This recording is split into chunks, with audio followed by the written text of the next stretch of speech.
Hey everyone, welcome to my channel where we break down the best novels every day, new videos every day, packed with actionable advice, expert insights, and motivation to keep you going.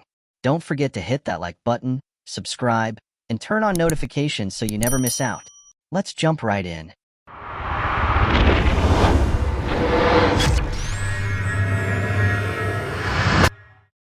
Asif hesitated for a moment before revealing, "I want to become a man." The sage laughed mockingly. "That's the strangest request I've ever heard in my life." Cutting off his mockery, Asif asked, "What did you say? Will you help me become a man? And why do you want to become a man?" "Because there's a woman I want to meet." "Did someone tell you, you pervert, that I'm a pimp?" "Sage, I didn't mean what you understood." "Then what did you mean, huh?" "There's a woman named Kizrin. I need to meet her for something important." "Oh, really? And what does that have to do with anything?" "I can't meet her until I become a man." "And what do you want from her?" "I want her to help me take my revenge." "What did you say her name was again?" "Kizrin. Do you mean the Jinn Kizrin? Do you know her?" "If what I believe is true, it's said that she's the only one who can arrange a meeting with the family of the emperors," the sage said, then added, "Kizrin is the minister of your grandfather, Jabbar, the former king of Ababil." "My grandfather was a king? You didn't know that?" "My grandmother never told me this before." "Your grandfather, Jabbar, was the king of Ababil, and Taj was the queen." The sage lowered his voice as he prepared to share the next piece of information.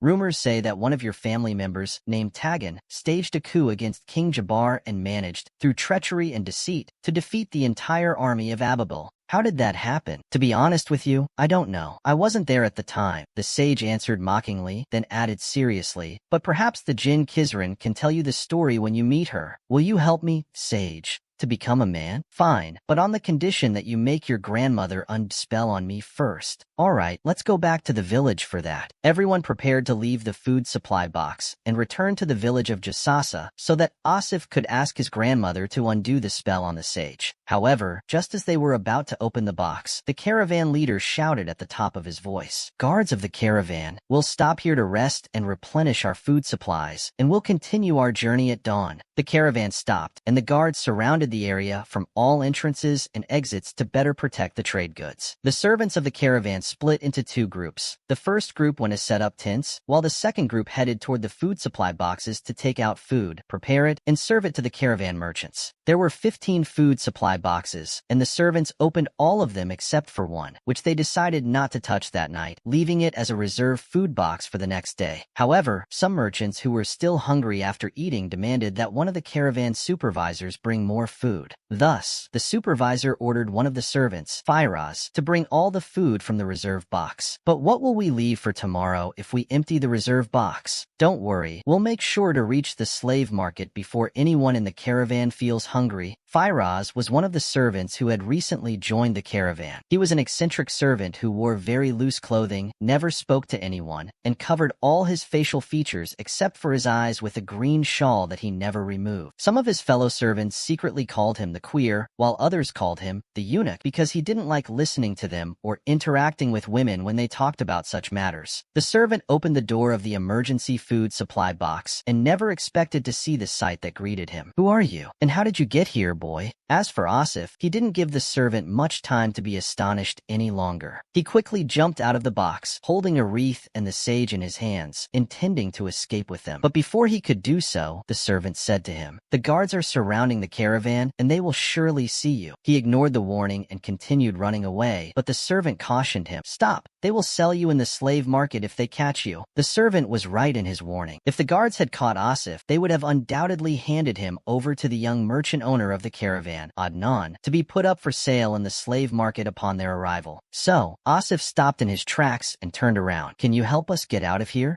"Yes, I can." The sage was not pleased with this and objected. "Don't trust him. He'll hand you over to the guards himself." "Run, Asif." "But he's right, sage," said Asif, glancing around. "Look around you. The guards are surrounding the caravan from all exits, and will surely attract their attention if we try to escape." The servant explained what was happening. When the caravan stops to rest, the danger increases. So, the guards intensify their shifts, fearing that bandits or thieves might take advantage of the stop to steal the goods. "What's the safe safest way to get out of here. Go back inside, boy, and wait until the caravan starts moving at dawn tomorrow. Then the guards will be spread along the caravan, and you can sneak away without drawing attention to yourself." The sage climbed onto Asif's shoulder, grabbed his earlobe, and shouted, "He wants you to get back in the box. Then he'll lock the door and call the guards to take you." Asif turned to the phoenix. "What do you think, Wreath?" The bird looked into the servant's eyes, as if trying to read his intentions. "The box," it said. The sage turned to Asif, furious. "Have you gone mad to take advice from this talking orange?" "Stupid mouse," said the wreath, sending him an angry look. "A foolish talking orange." Asif decided. "We'll get back in the box until the caravan moves at dawn tomorrow, and then we'll escape," he added, looking at the servant. "We trust you." "Trust me," he replied sincerely. Asif and his companions entered the emergency food supply box, and before the servant closed the wooden door, he asked, "How can this little bird talk like us?" "He's a phoenix and possesses a high level of intelligence, enough to understand and speak our language, but as you can see, he still needs some time to speak better." "What about this mouse?" The sage grumbled. "A mouse that gets into—" Asif interrupted him before he could finish his sentence. "This is not a mouse. He's a human, but my grandmother turned him into a mouse." "Can your grandmother turn a human into a mouse?" "She's a djinn." "So you're a djinn?" he asked in surprise. "Not exactly," said Asif, then added, "I'm a hybrid." "A hybrid? My mother is a djinn, and my father is human," he explained, then continued. "And I'm not entirely human nor entirely djinn. I'm something in between. I'm a hybrid creature." It was supposed to be part of his grandmother's teachings not to trust strangers, and perhaps if she had taught him that, he could have avoided the big trouble he's in now. After the servant locked the wooden door, he took out a glass bottle containing a liquid from one of his pockets, removed the cap, and poured it all over the box from all directions. Then he hurried off toward Adnan's tent. The masked servant, Firaz, stood at the entrance of the tent and whispered, oh merchant,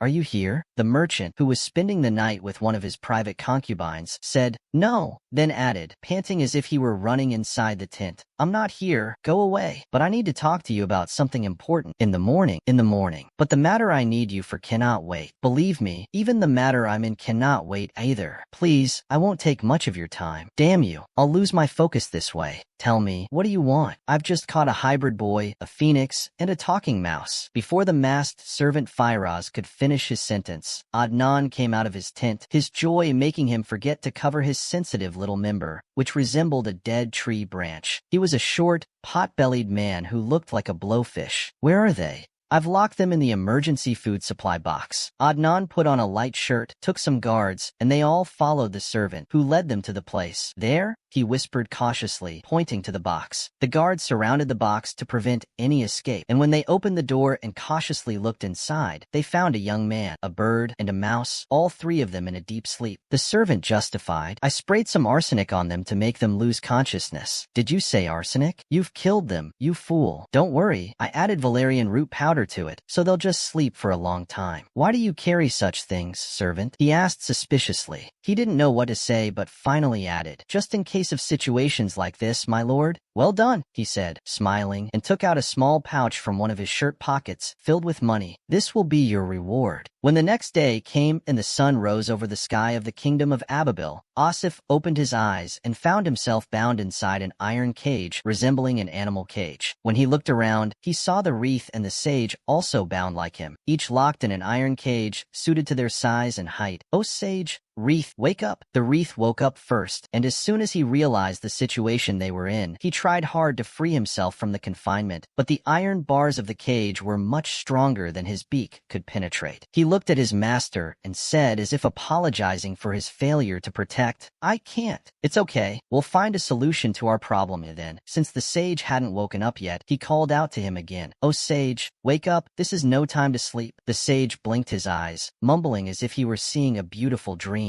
"Oh, let me sleep a little more, Mom. I'm not your mom, and you need to wake up quickly." Then he added, "Wake up, oh sage, wake up." In a loud whisper, he woke up, annoyed. "The first lesson you should learn, you fool. To become a man is not to wake someone from their sleep." He said that, then fell silent for a while, scanning the place where he found himself. When he realized he was bound inside a small cage, and that he, Asif, and the wreath were placed on an open flat cart pulled by a huge elephant, he added, "Why are we here, for heaven's sake? That servant must have done this to us." I told you not to trust him, but you didn't listen to me, you reckless one. What do you think they'll do to us? He answered sarcastically. Nothing, they'll just sell you in the slave market to become a boy for some rich man. And I'll pray to heaven that you don't fall into the hands of a pervert, because a boy as beautiful as you won't be very happy if he ends up with the wrong person. As for the wreath, they'll put him in a big pot and make a delicious soup out of him. Stupid mouse, said the wreath. Stupid mouse, the sage mimicked. Then, at that moment, from behind the 3 cages, a voice came to them, saying, sorry, I had no other choice. When they all turned towards the source of the voice, they found that the speaker was the same masked servant who had trapped them in this trap. Hakim protested. What do you want us to do with your apology? Asif muttered reproachfully. We trusted you. Why did you do this to us?